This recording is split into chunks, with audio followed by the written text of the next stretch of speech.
Well, the Federation of State Beef Councils is one that is a vital part of the industry. To talk about it is the outgoing chairman of the Federation, Cevan Jones, who is a producer from Idaho. So, well, let's talk. I mean, the year is up, but got a lot accomplished this year. Yeah, we did. We had a very good year. I would say a very good year as far as demand building projects. We've got a lot going on with committee structure changes, long range plan. We're now in the development of our next long range plan for the industry. So we'll really get to take a look at how we build programs around that long range plan, supporting that plan for demand building projects. And part of this has been really focusing in on what those members of the Federation bring. Oh, absolutely, yeah. So we've got all the committee leadership, committee members here from all over the country, and it's just a great time. We come together. The committees have a great time going through that long-range plan, deciding what their priorities are going to be, debating the priorities, and then out of that, we get to set the tone for the contractors to build some programs around those priorities.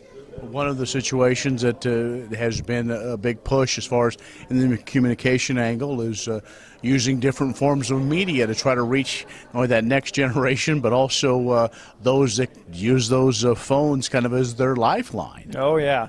Yeah, so we've put out a new digital platform. We started that a year ago, and I think we're starting to see the early successes of that. And of course, it's a whole new world. The digital side of things, I can't explain everything, but boy, we've got some staff that's doing a phenomenal job of figuring that out and how to reach that older millennial parent.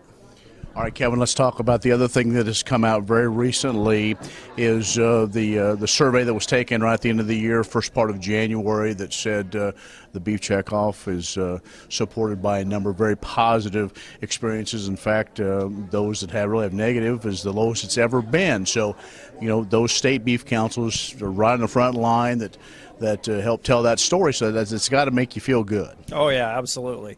So as being the Federation chairman, so as Federation of State Beef Councils, right?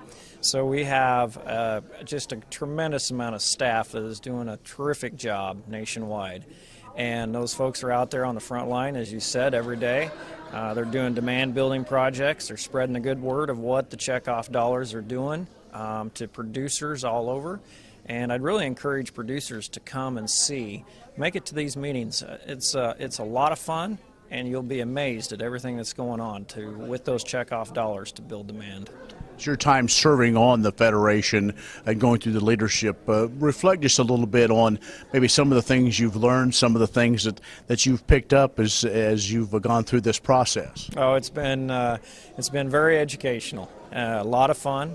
Work with a lot of great people. And it's just, it gives me a lot of confidence in the checkoff program itself. And I feel very confident that, the programs that we're doing are just, they're top-notch programs. And really feel like we've got a great program right now, except for one thing. It's underfunded. So I think that it's time for producers to really take a look and get involved and see what the checkoff program's doing. And then take a look and see, hey, we just learned this last summer, we're getting an $11.20 return for every dollar we invest in the checkoff. Phenomenal. Then we heard from Randy Block with CattleFax this morning. He said that of the $28 increase this last year in fed cattle prices, $10 was due to demand. That's amazing, $10. $7 was due to a decrease in supply. So we can see what the leverage of the checkoff dollars, 11 to 1, $10 increase in cattle prices because of demand. And then we've got, we haven't even talked about overseas, we got 98% of the world's population lives outside the borders of the United States. 98%. And a huge untapped market out there that we can get into. And guess what? They've got the money now to buy our product. So it's very exciting times. Very exciting for the beef industry. So you're one of those that doesn't say it peaked in my year then. That was the first peak of many to come, right? Very good. Well, Kevin, again, thanks for your time. Thanks for your commitment to the industry. Yeah, thank you.